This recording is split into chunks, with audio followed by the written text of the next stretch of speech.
Yep. Inside, I want to kill myself. We are on an 0-7 run over the last 2 days. After tonight was just complete bullshit. So that's how I'm going to start off this show. Horrible Sunday, 1-5. I don't even know what to tell you about that. I just don't want to do this anymore. I've never seen anything like this, man. With the slump continuing, 2 straight losses, not a good day at all. 0-4. I just have not had a good season, man. What can this slump that I'm on? The slump continues. I've reached a new peak, actually. I'm gonna burn my Bruins hat, man.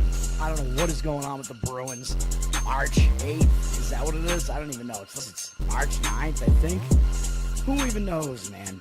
I don't know what day it is anymore. I don't even know what day it is anymore, man. Back with you after the worst day that I could possibly have. Back with you, as I always am. Until I die, at least. 0-2 yesterday, and yesterday did not go well for me. 0-5. The worst month that I've ever had in my 18 years doing this. I don't know what to even tell you about this anymore. Broke the slump yesterday as the slump discontinues. The slump continues. Somebody fucking kill me, please. I don't even know what I should do at this point other than potentially end it all.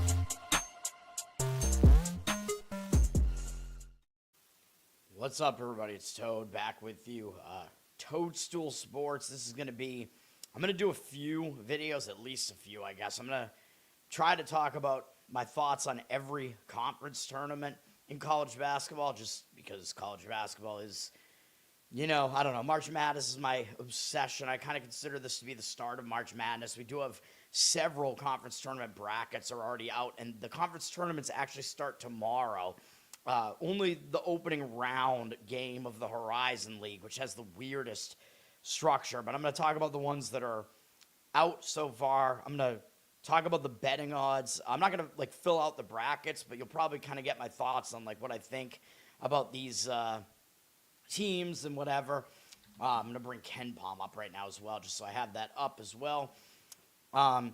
Yeah, I mean, it'll just be my thoughts, kind of spur of the moment. I don't even know what some of the betting odds are. I kind of know what the bracket structures look like now for a lot of these conferences. Some are insane. So I will talk about that. And then what I will talk about generally, I'm gonna talk about every single game. I'm going to do a betting breakdown on my daily show for every single conference tournament game. So I will do that as well. Which is something I did last year as well. And I have sporadic bets on some of them as well. But basically what you want to look at, small conferences, basically every team is trying to win because the small conferences, it's pretty easy, right? The winner is going to make the NCAA tournament and none of the other teams are. So the motivation is not really in question. Every team is trying to win the whole thing if they can. But you do have other situational aspects to this where you'll have I think that it's actually an advantage when a team has played one game already or maybe even a couple games already and they're up against a team that hasn't played yet because those teams are already used to playing. A lot of times it'll be in the same arena as well, depending on the structure of the conference tournament and where the sites are. So I think the teams have an advantage if they've won a game, especially if it wasn't a huge effort game or whatever and they got that momentum, they got used to the arena they're playing in, whatever, shed the nerves, and they get into the next game. So there is an advantage, I think, to a team that's already played up to a certain point, which you're going to see with how insane the Sun Belt and the WCC tournament structures are. The Sun Belt especially.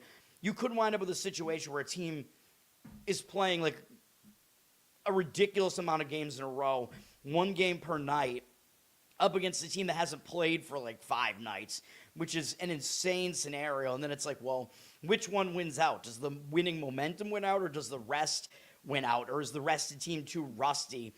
Is the team that has all the momentum too tired at some point? So you have to try to balance that eventually. Although I think, again, after 1 or 2 games played, I think that team that has played those games might have the edge. So that is something to look for as well. And obviously you want to see which teams do you think are actually the better teams, and are they overseeded in the tournament, underseeded in the tournament.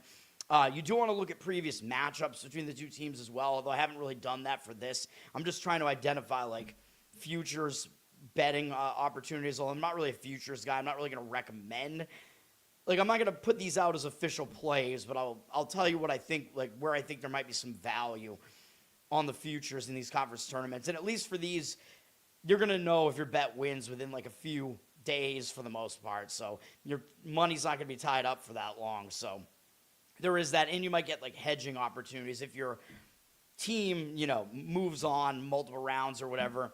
Then you might be able to hedge some of it back on their opponent or whatever, and come up with some wins.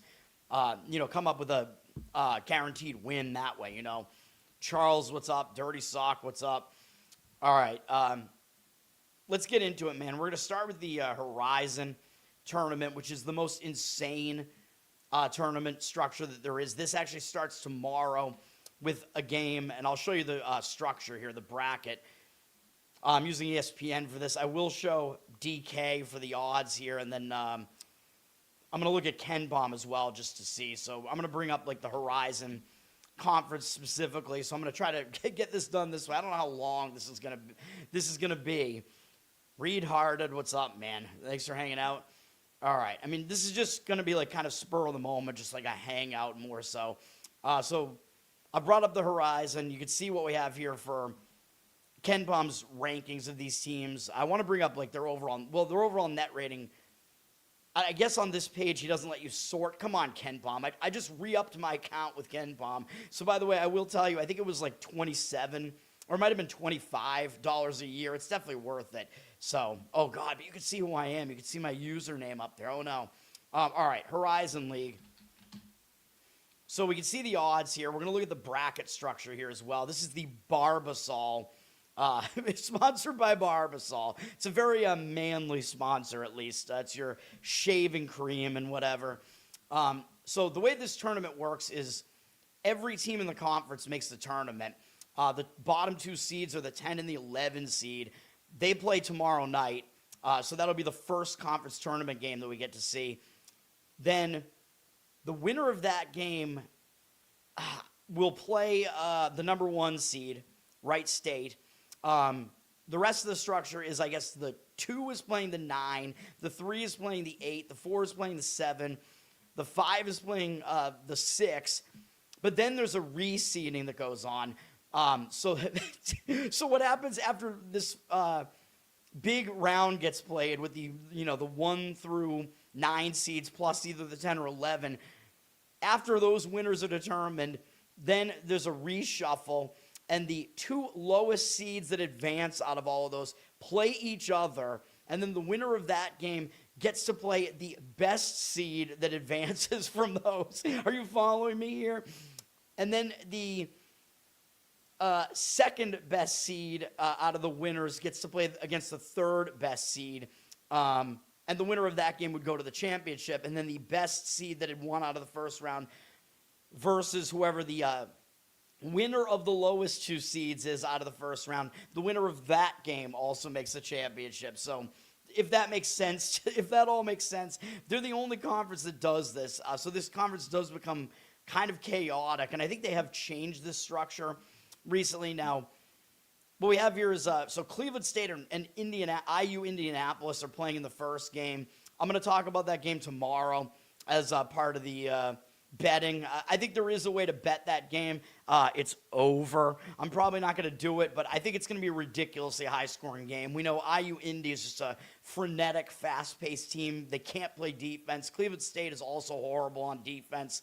So there's all that. And then the way the seeding worked out is Wright State did get the 1 seed. Robert Morris came out really strong towards the end of the season. They're the winners of this conference last year. They moved over to this conference not that long ago, and they are the 2nd seed. The 3 actually wound up being Detroit Mercy, who I think is actually pretty overrated. Oakland, I think, is a legit team in this conference. They wound up being a 4 seed. And then Doug Gottlieb throwing chairs out there is the 5 seed with Green Bay.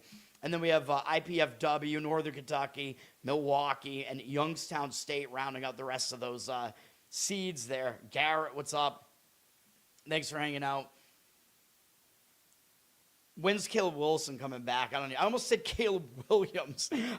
That wouldn't be good. Sun Belt tournament winner. They only have the Sun Belt. DraftKings and or DK and FD both. I think I'm allowed to say it though. Those both have all of it up right now.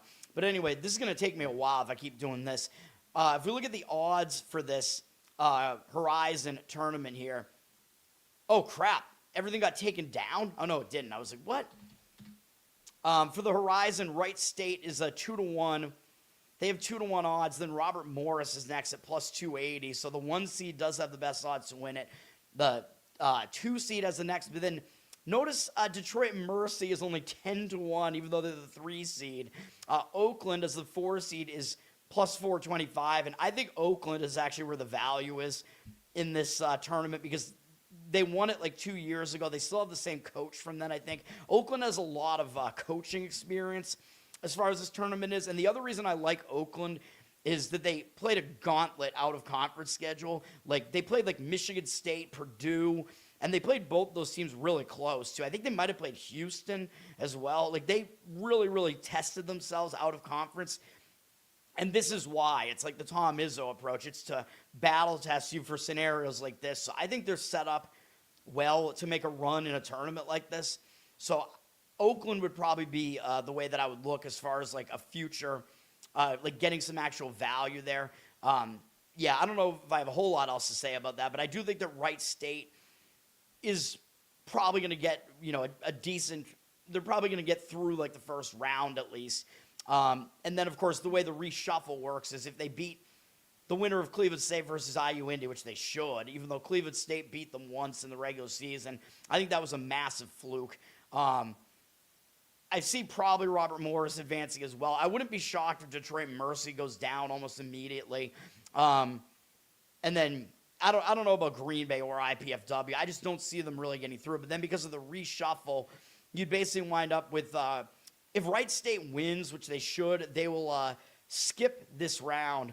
Now, that's kind of the problem with Oakland is depending on who wins these first games, Oakland might wind up having to play this extra game here, and that's kind of the issue.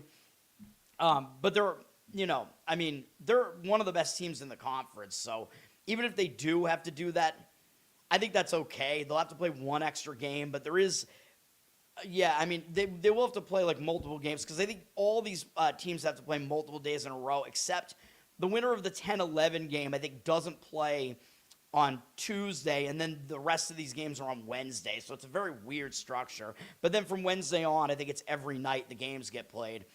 So, you know, do with all that what you want, I guess. Every game's going to be on ESPN Plus up until the final games where we get ESPNU, ESPN2, ESPN, whatever. He's out for another week. I still, you know me, I still think North Carolina's an overrated team. Well, yeah, they're skipping a day after this opening round game. And then what I want to know is, like, I think the, okay, yeah, so I wanted to know, like, where these games are played. So for the opening round game, it'll be played at Cleveland State, so they're the home team in that game, so they actually play at their home site. Then this big first round, if you want to call it that, the better seed does host, so those teams are all at home. And then after that, then it becomes neutral locations after that at Indianapolis. So that's how it works out there.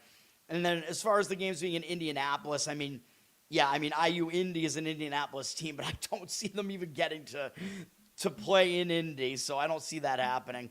And then, you know, I mean, IPFW, I guess, is close geographically, but I don't think it's going to help that much as far as the site is concerned, like helping one team like massively over another. But yeah, I think Oakland would probably be the way that I would look as far as the future in that one. Yes, they are. As far as what Ken Baum has for his ratings here, he has Robert Morris is actually the best team, although they're 146th in the country. Wright State 153rd, and then Oakland at 162. So the odds makers actually are in line with what he has there. And if you like defense, though, I mean, that's kind of the issue there. Oakland is not a very good defense. Robert Morris is a good balance between offense and defense. Northern Kentucky, believe it or not, actually is as well. So Northern Kentucky, I mean, they could be maybe kind of a sleeper here to make some noise as well. Although they're playing Oakland in the first round, though, so that is the problem. So Oakland actually has kind of like a difficult draw in that first game, but they do get to play them at home. I think if they get by that, they should probably get to. I think they're probably going to get to the championship game, and then I think Robert Morris. I prefer Robert Morris over Wright State. I just think that Wright State is. I don't know. The experience is not quite there. Robert Morris did it last year at the very least, so. We'll see what happens, although I know the teams are all different now. Zach, what's up? Thanks for hanging out. All right, but yeah, those are my thoughts on that. I think Oakland and then Robert Morris would probably be the two ways that I would look there before I would look at Wright State. Okay. Next conference, we'll talk about I'm trying to find ones that start. So that was March 2nd. Let's find March 3rd. All right, we'll go to the Patriot League next. As far as the Patriot League, this is a much more, a much easier structure to understand, although I don't know why this stupid table is, like, on top of the bracket. What are we doing here, man? Wow, they really screwed this up, didn't they? Or maybe I did. Maybe I just have to zoom out, or maybe I have to shrink my window. I don't know, dude. What is going on with this? Yeah, I don't know. Hold on, let me see if I maximize it. Does that help? No, it doesn't. But actually, these are all the teams, though, so you can get the gist of it anyway, though. There are 9 teams in the Patriot League, I'm pretty sure. Army is the worst team. So on Tuesday, Bucknell is going to play Army. The winner of that team gets to play the number 1 seed, Navy. And then actually, no, my mistake. I think Lafayette is playing who the hell is the 10 seed then? Oh, my God. Yeah, I don't know why they did this to me. Oh, Holy Cross. Yeah, holy crap. Holy Cross, that's right. So Holy Cross is hidden under this table. Horrible, horrible graphics. Fuck you, Patriot League. Holy Cross is the 10 seed there, playing Lafayette on Tuesday. So that's what that is. So the winner of that game will play the 2 seed Lehigh. So that's how this tournament works. So the 7 through 10 play each other, and then the tournament structure is pretty normal after that. With all the rest of the teams joining in after that. Obviously, Navy ran away with this conference. They are the best team in this conference. See if I remember yeah, there it is. Nope, I didn't get that. What is it then? It's not PL? Oh, no, it is P. I said Pat. It's PL. Anyway, Navy is 136th in the country, according to Ken Bum, and the next closest team besides them is actually American now at 241, and then Colgate at 254. And then pretty much everybody else is just ass. Actually, BU was 259. So, yeah, it's Lehigh. I don't think Lehigh is legitimately like the second best team in this conference whatsoever. So, I would not be looking at Lehigh in this tournament, man. Oh, my God. Oh, I guess they don't have odds on it yet. What? Dude, really? Oh, man. Hold on. I wonder if DraftKings has it. I'm going to see right now if DraftKings has it. FanDuel. Let me see. College basketball. Conference tournament. Dude, if the conference tournament is out, you would think they would have odds on it. They don't. The Patriot League doesn't have odds. I don't know why. I'll bring FanDuel into my my other window, but yeah, they don't have it. So, I don't know, man. Or that didn't work. Oh, my God. I hate Firefox. There we go. All right, there it is. Yeah, so they don't have it either, so I don't know what to tell you about it. But as far as the Patriot League, I mean, Navy is the best team in the Patriot League. They're expected to win this conference. Let me bring the bracket back up. I think Navy's a bit overrated, though. Ken Bum does have them very, very lucky, although they are far and away the best defense in this conference, though. So really it is their conference to lose. It would be kind of a big deal because they have not been in the tournament since 1998, and these service academies usually don't make it that far, man. But, yeah, I think they'll make it past the winner of Bucknell and Army. They do get a bad draw in this tournament, though, because they're facing, as I showed you, BU and American are both pretty competitive in this conference. And in fact, even though American is the 5 seed, they're actually the second best team in this conference. And then Colgate is third. Colgate gets a way easier draw because Lehigh is an overrated 2 seed. I think Colgate is going to get to the championship game, and I just don't see them. I know they lost to Lehigh both times in the regular season, but I just don't really see this side of the bracket being a huge issue at all. So I think Colgate will get there. Navy, in their matchup against whoever wins BU versus American, they might get tested, man. I mean, I'm not going to say Colgate will definitely get through because they're ass as well, but I think American will get by BU. I mean, American's just kind of been, I don't know. I mean, they haven't been good in the later part of the season, and BU got hot, but I think American should be able to beat them. And by the way, I think these are all, I don't know where these games are actually being played. That's the thing. Some of these, let me see. It looks like the top seeds actually are the hosts of these. Yes. So these games are all played at tournament sites. And then the last few rounds get played at on CBS Sports for TV. The rest, I think, are on ESPN Plus for the most part. So I get to watch them all with ESPN Plus, which a lot of times I do. I'll at least try to tune in to a little bit of each of the games. But, yeah, so in this conference, there's no neutral site. So Navy is actually hosting the whole thing, as far as they go, at least. So the higher seed will host every game in this conference tournament. So that is an advantage to Navy. We don't have the odds yet, so I don't know. But I think, if you want to, shoot for a team that's not going to be the favorite to win it, I think Colgate would be it because I think they have a really easy path in this tournament, even though I know they didn't do well against Lehigh. But Lehigh is just a fast-paced team, and they're just really not that good, in my opinion. So, but Navy is still the team to beat in this conference. It's just the problem with it is the structure that they have to play BU or American. But that team, whoever wins that game, might be a little bit tired because that's going to be a tough game between those two. So maybe Navy has a good setup there because they're probably going to have an easier game against Bucknell/Army. So, yeah. And, I don't really see any of the other teams being able to do a whole lot here. You never know, of course. But Colgate, I think, might be some value in that tournament. All right.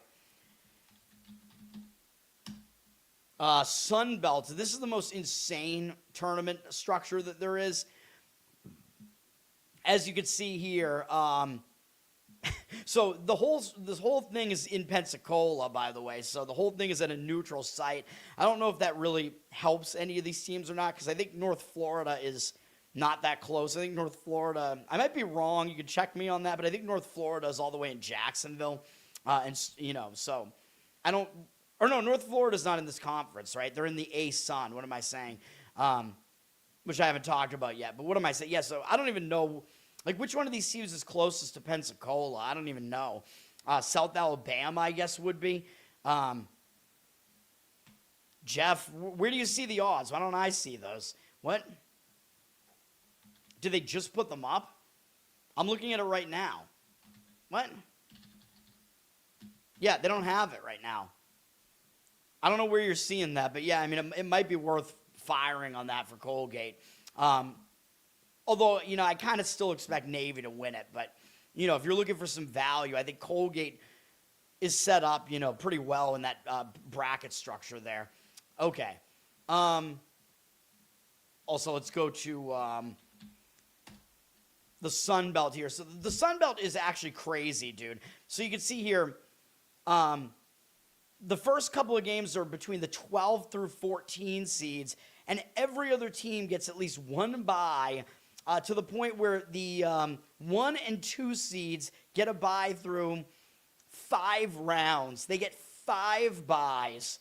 And then the 3 and 4 get 4 byes. The 5 and 6 get 3 byes. The 8 and 7 get 2 byes. And the 9 and 10 get 1 bye.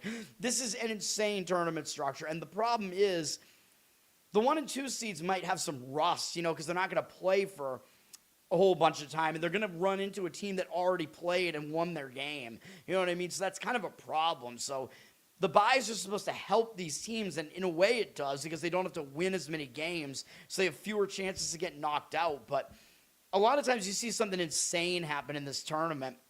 Although I think they changed the structure recently, but still, like, it is just kind of insane where you might, like, you just run into a team that has momentum and you have to shed the rust and you might be, like, in a hole early, you know? I don't think that the teams that are playing in the opening rounds are gonna make a run in this tournament or anything. Between Louisiana, Georgia State, Old Dominion, and Louisiana Monroe, I don't see that happening. Well, I think Old Dominion is undervalued, though. I don't think they're that bad. And let's see if KenPom bears that out. Yeah, I mean, he has Old Dominion being the best out of those teams, significantly so. So I think they're the one team that's playing in the first rounds that actually is decently competitive with the rest of these teams. As I've been saying all year, I think Georgia Southern is like the most overrated team in this conference. They just play fast. They can't play defense. They're just not very good, in my opinion. Interestingly, Arkansas State is the best power-rated team, according to KenPom, and they wound up the 7 seed in this conference.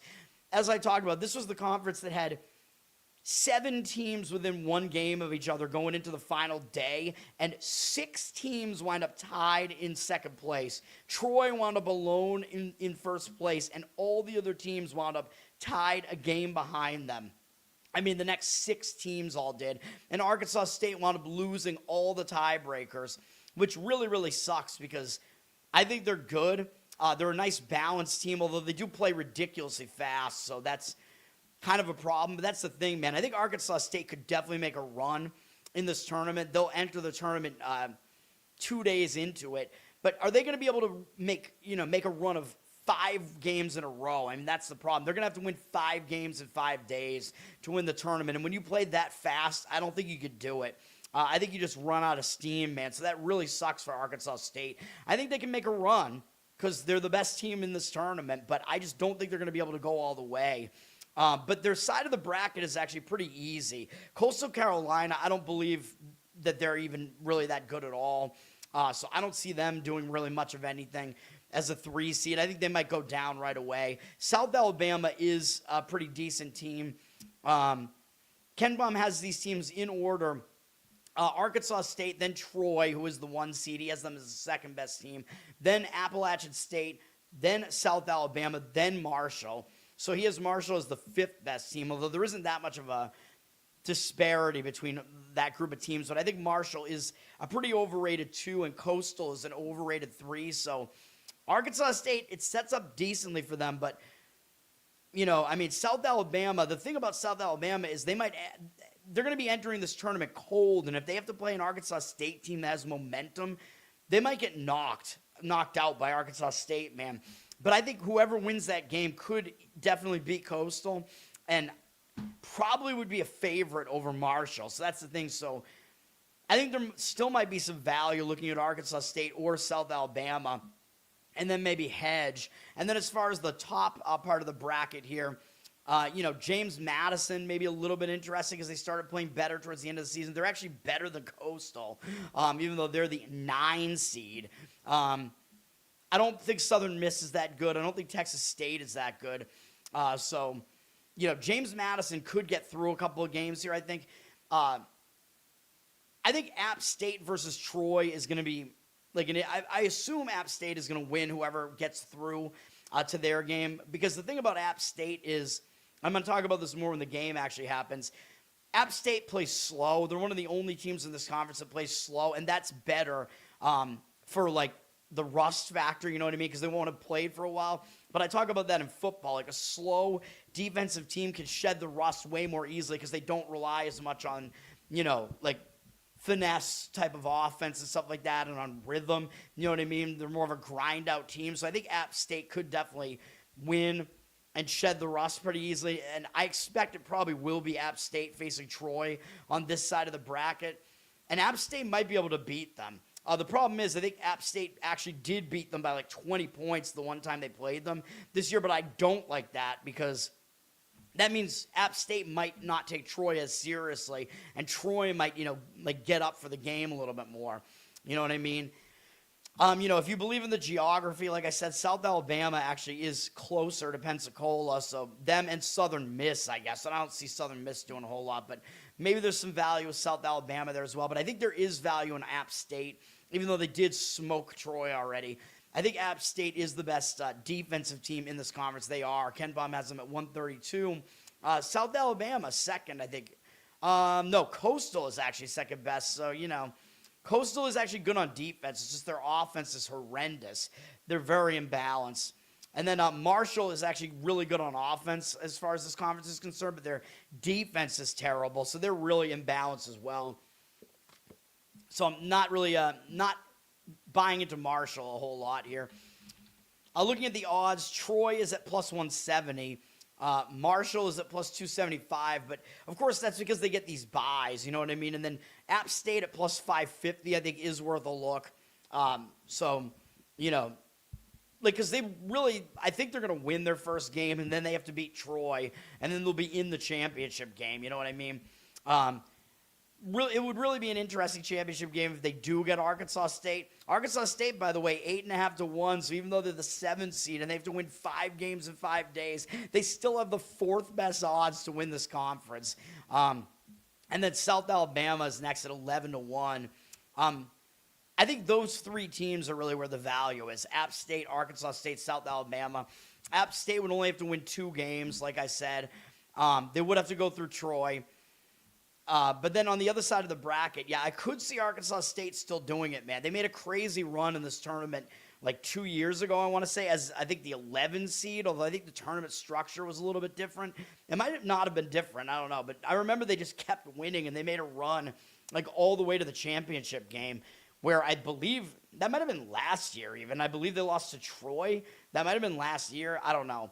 But I think App State, Arkansas State, South Alabama are the teams that have the most value here. This tournament is usually chaotic, so I'm kind of expecting that Troy doesn't actually win it. We will see, but it'll be really interesting if you get App State and Arkansas State in the final, because App State's going to play really slow and Arkansas State's going to play really fast, and they might just tire out too much, and App State might grind them down, you know what I mean? And then I think that's about it. And as I said, I don't trust Georgia Southern. So, I think if Old Dominion beats UL Monroe, which I think they should, I think they could definitely beat Georgia Southern. I think they'd be the favorite in that game against Georgia Southern. So, Old Dominion getting through a couple of games might happen as well there. But I'm going to talk about that as we get to the, as we get to the days where these games actually happen. You're rooting for Marshall? Why?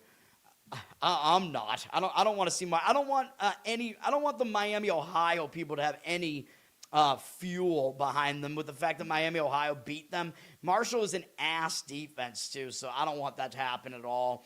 I think Marshall's going to get bounced. All right. What else do we have as far as March 3rd? Patriot League, Sun Belt, that's it. All right. March 4th, tournaments that start here.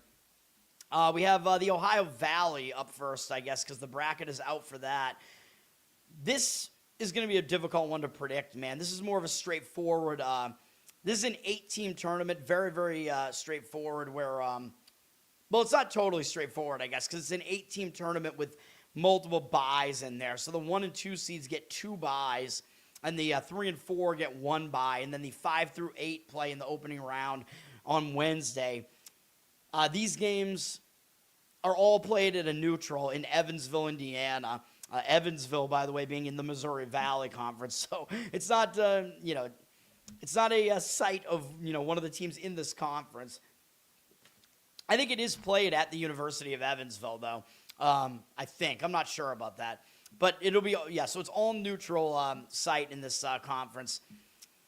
This is going to be an interesting one. Remember, I think a lot of different teams could make noise in this tournament. I think it'll mostly be the top 4 seeds is probably where you're going to – really, it's 3 out of the top 4 that I think could actually do it. Oh, you're from the area? All right. Fair enough. All right. The one thing that sticks out to me is that Morehead State was in the driver's seat. They were the 1 seed going into yesterday, and they must have lost or something because they're now the 2 seed. I don't buy Morehead State, man. I just don't. They're not that good. I think they're the most overseeded team in this tournament. Ken Baum has them 282nd in the nation. I know this is a bad conference, and the best team in it is now Tennessee State at 207, but Tennessee Martin 217, SEMO at 226. Morehead is way down. He's got Morehead worse than SIU Edwardsville, worse than Lindenwood. So, yeah, he has them as like the 6th or 7th best team in this conference. So, Morehead State is not the way that I would look. I think they're going to get bounced. UT Martin, unfortunately for UT Martin and for Tennessee State, they're going to have to play each other. And if UT Martin beats, if SIU Edwardsville beats Eastern Illinois, and they should, that's not an easy game for UT Martin either, man. So, unfortunately, UT Martin, who was the best team in this conference up until the last couple of games, like they lost some of their games late in the season. Now they have to play an extra game, and they're going to have to go through probably SIU Edwardsville and Tennessee State if they expect to get through. I don't know if they're going to be able to do it, man. And then Lindenwood and Little Rock over here. I don't know if I trust Lindenwood because this is a team that hasn't been in Division I for very long. Little Rock, I don't think is that good, but they got really competitive late in the season against some of the good teams in this conference. So I think Little Rock, they might be able to get it done in that game. But I think SEMO would be the team that I would go with to win this conference, man. As far as like future value, like their side of the bracket is just so weak. I don't see them really losing to Lindenwood or Little Rock, even though Little Rock did make some noise. Morehead, like I said, they're a fraud in this conference. I think SEMO is going to be in the championship game. So, yeah, I think the value is with them as far as this tournament. We have Tennessee State at plus 220 as far as the odds. UT Martin at plus 370 and SEMO at plus 400. Same odds as Morehead, by the way, at plus 400, even though SEMO has to play an extra game. And then SIU Edwardsville's at 11-1 because they have to play another game in addition to that. Yeah, I think SEMO at 4-1 would be the way I would look for future value in this one, man, because Tennessee State and UT Martin have to play each other, which just sucks for both of those teams, kind of, although of course, the winner of that game could definitely win this conference. You know what I mean? It'll probably be the winner of that game, assuming that game happens, which I think it probably will. It'll be Tennessee State or UT Martin up against SEMO in the championship is what I would imagine happens in this tournament. But you never know. I mean, upsets can happen, like I said. But I think the way the bracket sets up for SEMO is just really, really advantageous to them. So that's how I would look in the Ohio Valley. The Big South starts on the same day. This is going to be, it's going to be interesting, man. This, really, I think this is a 2-horse race, although you might be able to argue it's a 1-horse race in the Big South. High Point is clearly the best team in this conference. They are the 1 seed. Winthrop is the 2, and then there's everybody else. Radford probably is the 3rd best team, and they wound up getting the 3. UNC Asheville and Longwood have kind of a history of making some noise in this tournament, but don't know if they're really going to be able to. The top 9 teams in this conference, this is the entire conference, yeah, because Gardner-Webb is historically bad. They are awful, and they still made the conference tournament here. So every team in the conference makes the tournament. The 8 and 9 seeds have to play in the opening round, which is USC Upstate and Gardner-Webb. I think USC Upstate is going to be close to a double-digit favorite in that game. That's how horrible Gardner-Webb is. So USC Upstate probably wins that one, but I don't think they're going to get by High Point.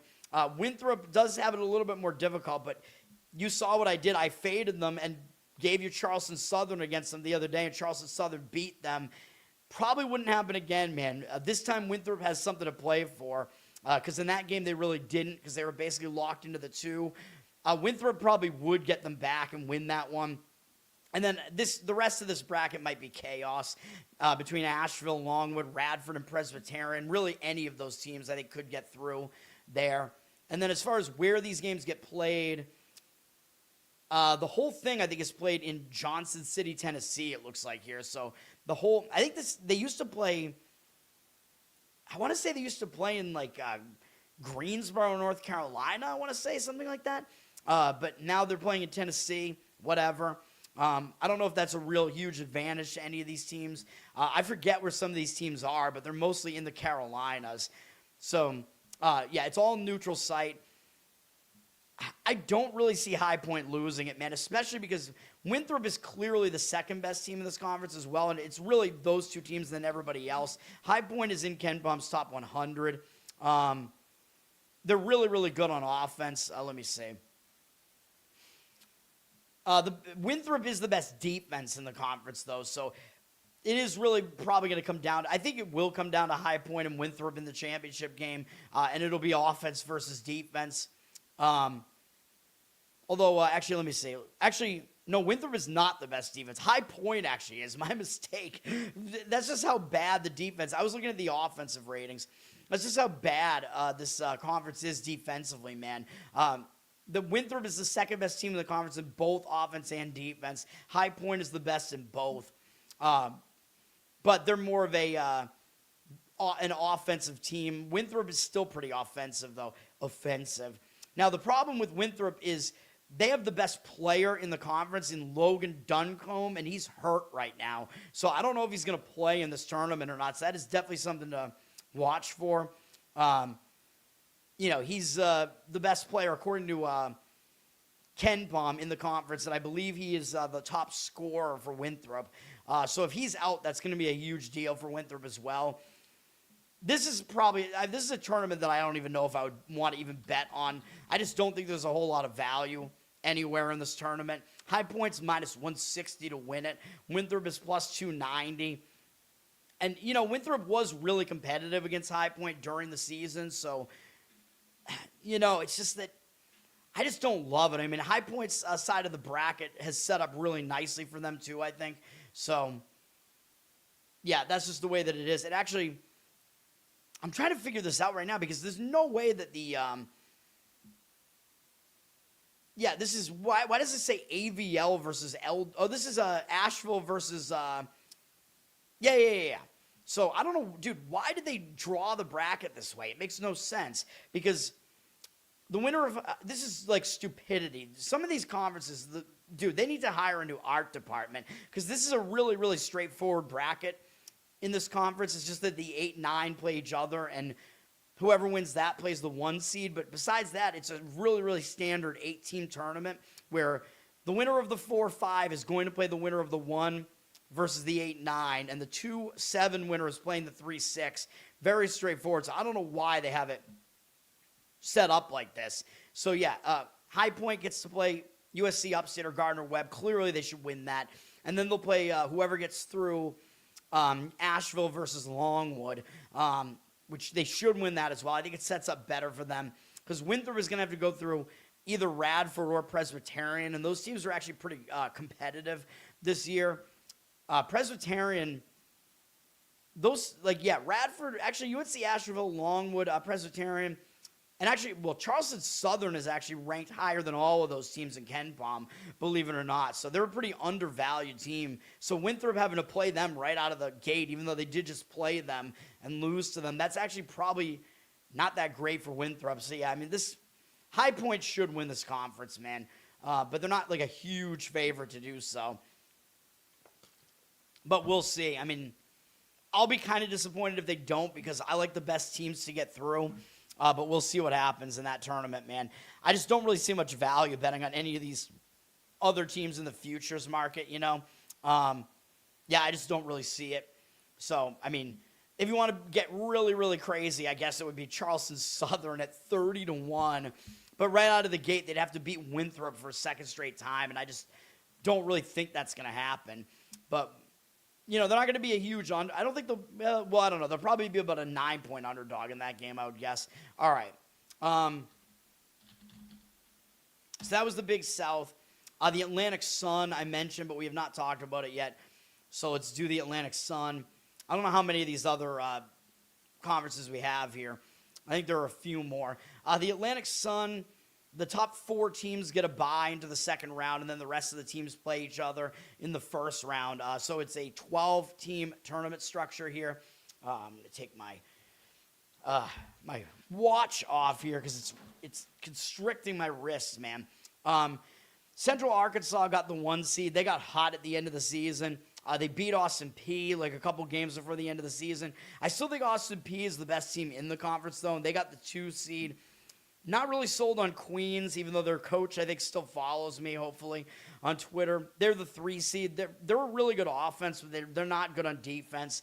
I just don't trust a team like that. And Lipscomb, dude, I mean, they're still dangerous in this conference. Like, even though they wound up the 4 seed, they didn't do well in the later part of the season, but they're not a bad team, really. And I think the bracketing structure is not very helpful to Central Arkansas here because they might get Bellarmine right away, even though Bellarmine, they've beaten Central Arkansas, Austin Peay, and Queens this year, I'm pretty sure. I think the only one of the top 4 teams they didn't beat is Lipscomb. So Bellarmine, I mean, they've been kind of giant killers in this conference, but they go all offense. They're the worst defense, I think, in all of Division I, according to KenPom, which is not good.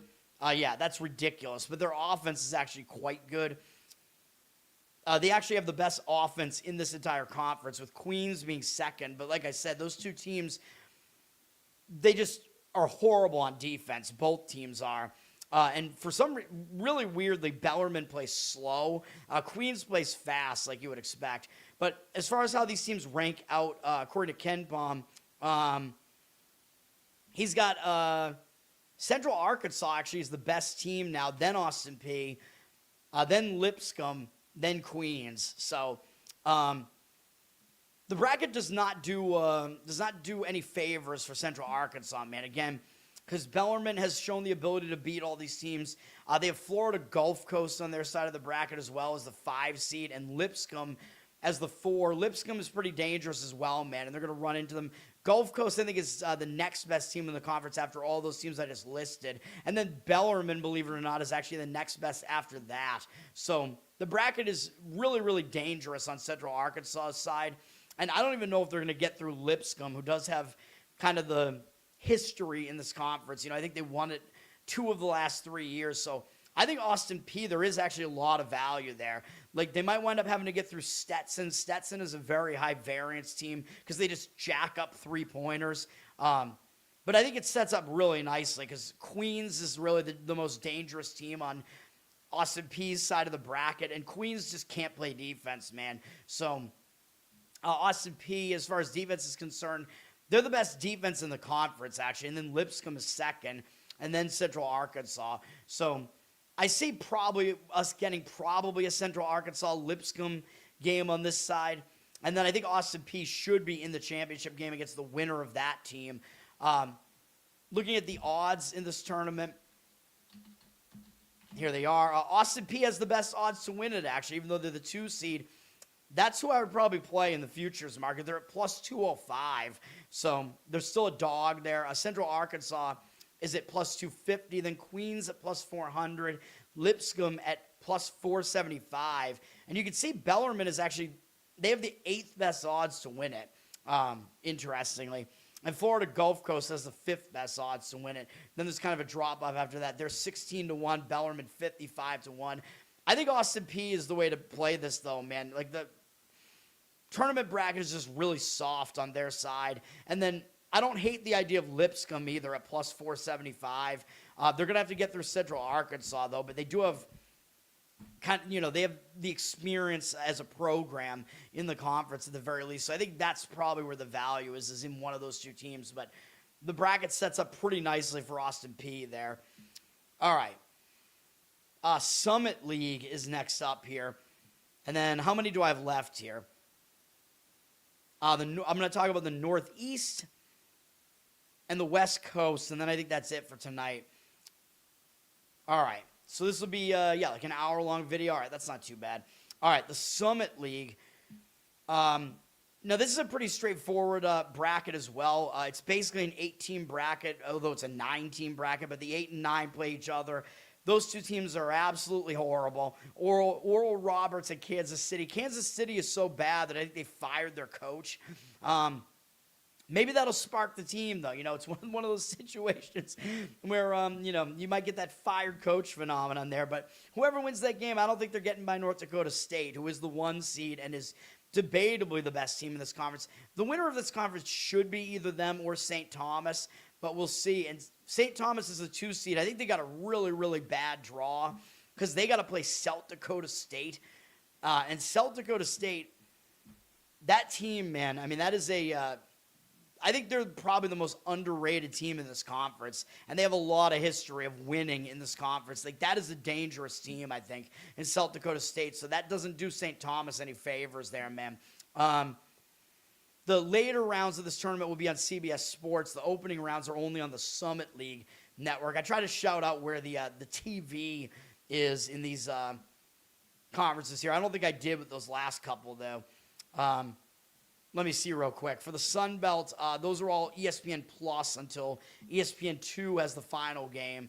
For the Atlantic Sun that I just talked about, I don't know. I feel like my autism is overtaking me here. Those are all on ESPN Plus until ESPN2 has the final. And then for the Big South, let me see. Those are all ESPN Plus until the championship, ESPN2. I see a pattern there. And then I think I already mentioned the Ohio Valley, right? I think I already talked about that. I don't know. Did I? I don't know. Those are all, actually, no, I didn't. Those are all ESPN Plus until the semifinals or ESPNU, and then ESPN2 has the final. All right. Anyway, Summit League. I think, again, it should be either North Dakota State or St. Thomas. I would like to see St. Thomas get it for the first time, get into the tournament because they've never been, and they've been in transition for a while. And they're really close, I think, to North Dakota State in Ken Palm's rankings. I don't even know, where does he have North Dakota State now? Where are they?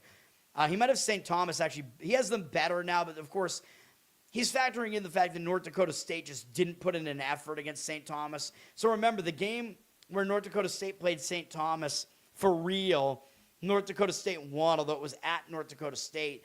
St. Thomas won at home, but it was a game where North Dakota State, I don't think they really put in an effort because they'd already won. They'd already won they'd already gotten the 1 seed, so it didn't matter. But St. Thomas is the highest ranked team in the conference, according to Ken Palm. North Dakota State is second, and then there's a huge drop-off to the next team, which, by the way, is South Dakota State. Like I said, even though they're the 7th seed, they're the 3rd best team in the conference by Ken Palm's rankings, although there is a significant drop-off there. And then, believe it or not, Denver is the 4th best. And then Omaha, who is the winner of the conference last year. And North Dakota State gets to pretty much avoid all those teams. So the bracket setup is a lot better for them. Like, I would be shocked if they didn't get to the championship game.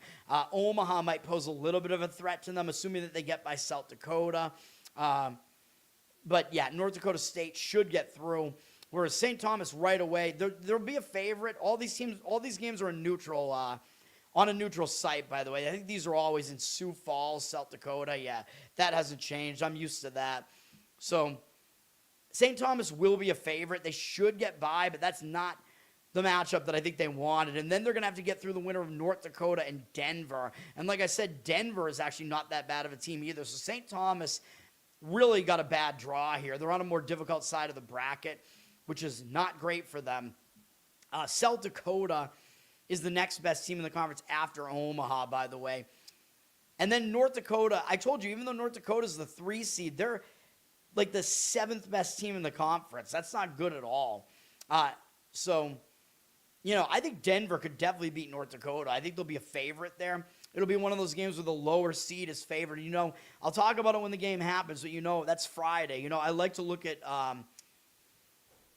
that type of thing where, there's a seed versus odds maker mismatch. You know what I mean? I do like to look for situations like that for maybe betting purposes.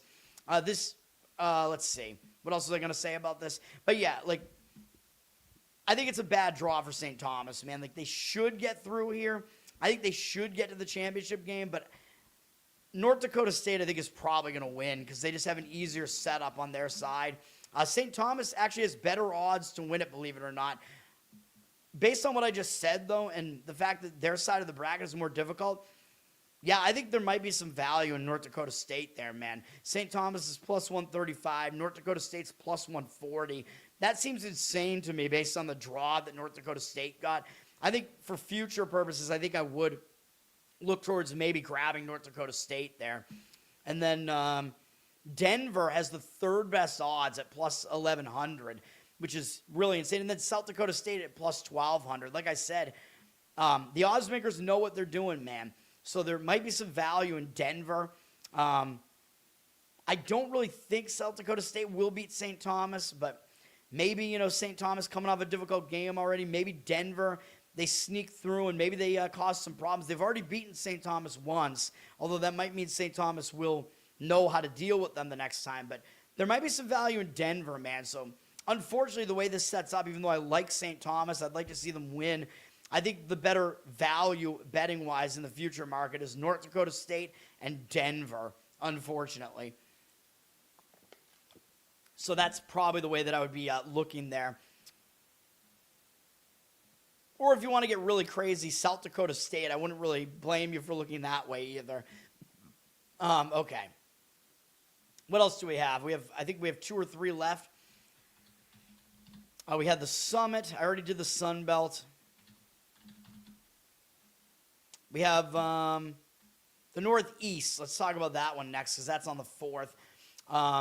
This conference, I don't know, man. This is a bad conference. This is the one that I mentioned this morning. So New Haven is in their first year in Division I in transition, so they're not allowed into this tournament at all. So they're not here, even though they would be otherwise.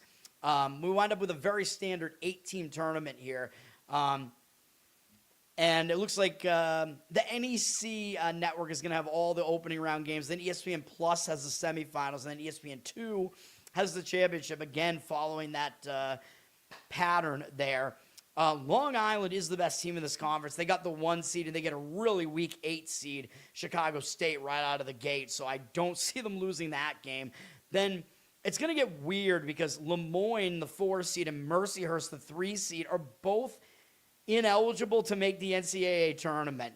So this is a ridiculous conference right now, man. Those 2 teams are in like their second and or third year of eligibility. So we get a really, really weird situation where I think you will get effort out of those 2 teams because they're going to want to, kind of prove themselves, and they're not going to be able to play after this tournament. So I think they will go all out. But it's going to get really interesting if one of those teams makes like the final or something. I don't know if they will. I don't think Lemoyne is going to get by Long Island, but they might. I mean, I think Long Island did kind of struggle with them a couple times this year, and I think they're geographic rivals too. The Lemoyne Dolphins, because we have Dolphins up in the Northeast, right? Lemoyne, I think, actually Lemoyne is in Syracuse, so they're not that close. Long Island is on Long Island. Yeah, all those Dolphins in Syracuse. Although, dude, I'm in Boston. I'm near the coast. We legitimately had dolphins in the water. I saw one, like, while I was commuting one of those days, like, last summer. There was a dolphin, like, in one of the rivers, like, off of the Atlantic Ocean there. It's total madness. It's insane. But anyway, as far as this conference is concerned, yeah, it's insane. A couple of those teams are ineligible. As far as KenPom has this thing going, he definitely has Long Island as the best team, even though they're not a very good team. They're decent defensively, even though they also play a pretty fast tempo, and they're a very lucky team. But they are the best defense in the conference. As far as the overall ratings are concerned, Long Island is the best team. Then there is a pretty big drop-off to the next best team, which is Mercyhurst, it looks like. Then Lemoyne. So very interesting. One of those teams could actually make it. And then Central Connecticut is the 4th best team after that. And then, unfortunately for New Haven, they were like the 6th best team according to KenPom. And they're ineligible for even this tournament. By the way, all these games are being played on campus sites. So the better seed hosts these games. So I do see Long Island very likely gets through the first game. They might have to play Lemoyne, though. Stonehill is a good defensive team, but they can't score. So if Lemoyne gets through that one, it could be interesting. It could be kind of an issue for Long Island here, man. And then Mercyhurst, it's going to be really interesting if Mercyhurst makes the championship game because they're ineligible. You know what I mean? So that would set up maybe some betting opportunities to bet on them because at that point, I think the team that has made it would actually get the tournament bid without having to win the championship. I think that's how it works, unless they give it to the regular season winner, which would be Long Island, and it might wind up being Long Island anyway getting there, but we'll see. I think this is going to be a chaotic tournament, man, where some upsets could happen. Last year, Central Connecticut lost in the finals, a big favorite against St. Francis, who I think is in this conference, but I guess they were bad. They were so bad they didn't even make the conference tournament. Yeah, one team gets left out, I guess, and it was St. Francis. That's insane that they want to worse than Chicago State. Chicago State's bad, dude. All right. Let's see what we have for... I don't know why the Patriot League doesn't have odds up yet, because the rest of these conferences look like they do. Wait a minute. What? I guess this one is actually not on DraftKings for some reason. Yeah, but it is on FanDuel, so I'm going to look here, I guess. Very, very weird. FanDuel doesn't have the Patriot League, though, but they do have the Northeast Conference. They have Long Island as a favorite to win it at -170. They don't even have a logo for Mercyhurst and Lemoyne yet. No jersey colors yet. Mercyhurst has the second best odds at +600. You know what? That's probably where the value is, to be honest. And then Central Connecticut and Lemoyne are both at +650. Long Island should win. They are easily the best team in this tournament, but you know what I said? Mercyhurst, if they get to the championship game, they're ineligible to make the tournament. So if it's Mercyhurst against Long Island, and Long Island doesn't need to win that game because they're going to be awarded the NCAA tournament bid anyway, Mercyhurst would be in a really, really decent position to potentially win that game. So I think that's probably where I would go in the future market is Mercyhurst at +600, if that makes sense. Because if they make the championship game, then, and I know they have to get by Central Connecticut, which wouldn't be that easy, but Long Island has to get by Lemoyne. It would be really insane if Mercyhurst and Lemoyne are in the final and neither team is allowed into the conference, into the NCAA tournament. I mean, that would be absolute madness. That's March Madness, man, if that happened. I think in that scenario, Long Island would be awarded that too. But Mercyhurst would actually probably be a slight favorite in that game. So, yeah, I think they're... Based on a lot of these scenarios, it looks pretty beneficial to look towards Mercyhurst in the future market there. So that's how I would look at that conference. And then what else do we have here? Although they will be on the road for those games, though. And then let's see. A lot of these ones haven't finished yet. West Coast, I think, is the last one I'm going to talk about here. Let me see. Talked about the Northeast. Talked about the Patriot. Oh, I haven't talked about the... I'll talk about the I... Well, I don't know. I guess I'll talk about the Ivy, even though that doesn't start until March 14th. So, I was going to do these in chronological order, but the Ivy is already settled. So, I guess I could talk about it now. Oh, come on, man. I want to just make sure I hit them all. Ohio Valley. Whatever that one was. Big South. A-Sun. Summit. Yep, I hit them all. Sunbelt. Horizon, yep, I got them all. Northeast, all right, I got them all. West Coast is the last one, and this conference tournament is kind of insane. I was like, where's the bracket? This conference tournament is, that's the women's. Wait, one of these is the women's. Yeah, this one is the women's. I'm like, wait, Loyola Marymount, they're not the one seed. In the women's, they are though. Men's is here. So this is like the Sun Belt, man, where you could have.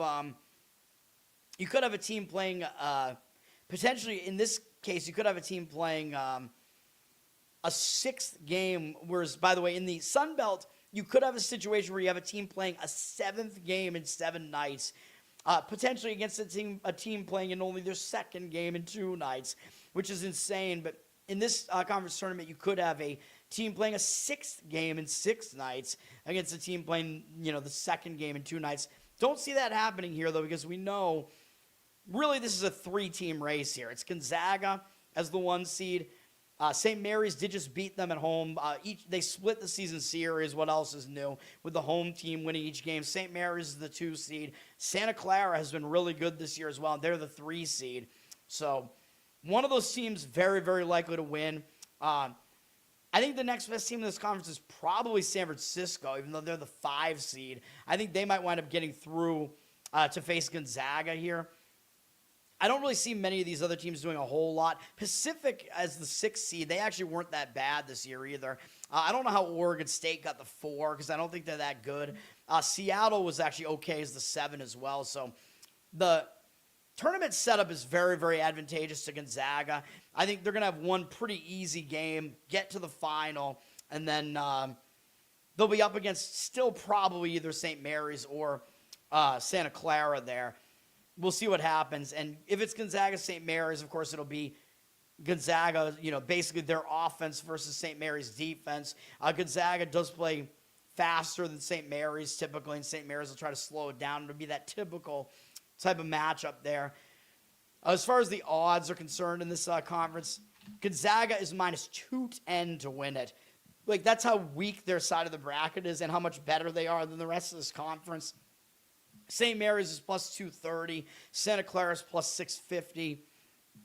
I don't really see a ton of value there. You know what I mean? San Francisco's at 12 to 1 there. And then Oregon State 17 to 1. So like I said, in Seattle 18 to 1. Pacific 25 to 1. So like I said, Oregon State's a bit of an overrated team. I honestly don't know how they got the 4 seed. But Gonzaga, they're 12th in the country according to KenPom. I mean, they're good. They're the best team in the conference. St. Mary's is only 10 ranking spots behind them, though, and then Santa Clara is 15 behind that. So, of course, if it's Gonzaga, St. Mary's, anything could happen. But I think the reason for the odds being the way they are, though, is because, because the setup for Gonzaga is just way easier on their side. Oregon State's nowhere close to. We have, believe it or not, actually Pacific, according to KenPom, is the 3rd best team, then Seattle, then San Francisco, then Washington State, then Loyola Marymount, then Oregon State. So Oregon State's whatever that was, like the 6th best team. That's insane, dude. No, 7th best team. So I don't know how Oregon State's there, man. So I do think San Francisco probably does get through to face Gonzaga, but Gonzaga should dispatch of them pretty easily, I would imagine.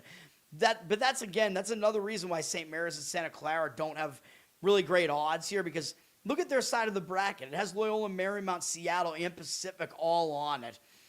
So that's going to be crazy. One of those teams, whichever team makes it through, could actually potentially battle Santa Clara there. And then whoever gets through that does play St. Mary's. Although Santa Clara is significantly better than those teams still. So I still see it probably playing out as planned. Santa Clara probably still gets the win there. Probably St. Mary's then beats them. But you never know, because Santa Clara will have a game under their belts. They have that advantage at least. And St. Mary's blew them out the last time they played them. So Santa Clara might be able to flip the script there. And this will be on a neutral site this time. St. Mary's versus Santa Clara, they split the season series 1-1 as well, with the home team winning each game. This whole tournament is on a neutral, by the way. This is in Las Vegas at the Orleans. So you can go bet on the tournament and watch it live. And by the way, I think these next 2 weeks are a couple of the best weeks to be in Vegas, man, during conference tournament week. Especially actually this particular week, the small conferences, because some of them are in Las Vegas. Like the West Coast Conference tournament is in Vegas. The Mountain West is in Vegas. I think the Pac-12 used to be, but they're gone now. So that is unfortunate. They're coming back. They're reforming. But, you used to have a bunch of conferences. The WAC is also in Vegas. But I think the WAC is probably going to not exist for much longer. But you get a lot of action in Vegas, man. I think I've never been there during that week of the season, but I think it's super fun. Like, a lot of the people who come for the first, it gets like too touristy and too crowded during the actual first week of March Madness. You know what I mean? Everybody wants to be in Vegas for the first weekend of the actual tournament, but I think conference tournament is actually more fun, probably, although I haven't done it, but that is what I would imagine, because they're like, the tourists don't really do that. You know what I mean? So if you're going to go to Vegas, I think it might, like, going this week or next week would actually be possibly better and more fun, and there won't be lines that are as crazy at the casinos. You might be able to get seats at the casinos and the sports books, watch the games or whatever. Those are my thoughts, man. I don't think I would play anything in the future market in this West Coast Conference at all. I'm not giving out any of these as official plays, but I think there is some value to be had in some of these conference tournaments, the more chaotic ones. Maybe not so much this tournament, which looks like it's going to plan out. It's going to play out pretty much as planned, I think. But we'll see. Maybe not. And, the other thing is, once you start getting to conferences like this, there is that extra motivating factor, which is going to come into play more in the big conferences, where you're going to have teams that need to win those tournaments to get into the tournament at all, versus teams that are already in the tournament and they don't want to overexert themselves, overextend themselves. Because why would you, right? If you're already basically locked into your seed in the NCAA tournament. So that's why you see a lot of these better teams drop out of the conference tournaments, because it's just not really as important to a lot of them. You know what I mean? And in this conference, I don't know if we're going to get any of that. Like, Gonzaga is clearly going to be in the tournament in some capacity, So you might see a little bit of that. Like, maybe they just won't have quite as much of a reason to win that last game. But they don't have to make a run in the tournament, though. They only have to win 2 games. So, I mean, Gonzaga, I think, does wind up winning this conference more often than they don't. So, playing 2 games, not really that difficult anyway. So it might not come into play too much here. But you might see whoever their opponent is might have a little bit more motivation there, because St. Mary's and especially Santa Clara are not guaranteed a tournament spot right now. They're more bubble teams, so you might see them having a little bit of a motivational edge against Gonzaga in that final, if that's how it plays out. All right, man. That's going to do it. Those are the early conference tournaments. I'll probably do another one of these on, like, Wednesday. Oh, wait, I didn't do the Ivy. Let me do the Ivy real quick. Do we have odds on the Ivy? We do not. I'm going to bring up all the tabs I just closed. Hold on. No, where's FanDuel? Here it is. Do we have Ivy? We don't. I'll wait. I'll wait on doing the Ivy, man, because it doesn't start for a while. Although I can kind of probably tell you what the bracket looks like right now. Let me see. Ivy. It's a 4-team league in the Ivy. I'm surprised that they already finished, though, but they have... let me see here. They have Yale got the 1 seed, Harvard got the 2. That's what we thought. Penn has the 3, and then Cornell got the 4. Cornell, I think, is better than Penn, though. Actually, I'm not showing this. Hang on. So I'm just showing you the bracket right now. Yale did just lose to Cornell, but these are all on a neutral site now. They're going to be in Ithaca, New York, and I don't know what TV is going to have them. Let me see. ESPN Plus for the semifinals. It looks like, ESPNU for the men's, excuse me, and then and ESPN News, I guess, and then ESPN2 has the final. Anyway, I'm not paying attention to the women's over here. We don't even know what seeds they are yet, I guess, but the top 4 have been determined. I don't know. Anyway, Yale is the best team for the men's here. I think they should get it done here. Cornell did just beat them, but actually, what's really ridiculous is that this is a home. If this is in Ithaca, this is basically a home game, though, for Cornell. So why does Yale get fucking screwed like that, dude? Because Cornell is in Ithaca. So why does Cornell get to host the fucking tournament? That seems like some bullshit to me, man. I don't like that at all. Why would the conference even want that? Because that might hurt Yale, and you might wind up knocking out your best team. I don't know about that. Harvard, I think, will absolutely beat Penn. Penn is not that good. Whatever. Let me bring up KenPom. We'll talk about the Ivy now, though we don't know what the odds are yet. Yale's the top 100 team in the country, according to KenPom. He's got Harvard, the second best team in the conference, then Cornell, then Penn, but Penn is not that far behind, actually. I don't know.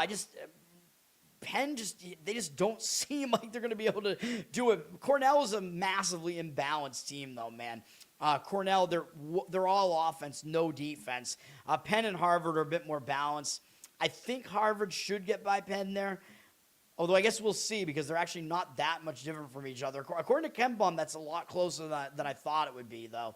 And then Yale should be Cornell, but the fact that it's in Ithaca is kind of ridiculous, man. So, when the odds for this come out, I was going to say that Harvard, you might want to look their way, because I was going to say Penn's overrated and Harvard should get by them, but Now I'm thinking that maybe there's value in playing Cornell because they're playing at fucking home. I don't know, man. We'll see what the odds look like when they come out, but that's going to be weird. Very, very weird.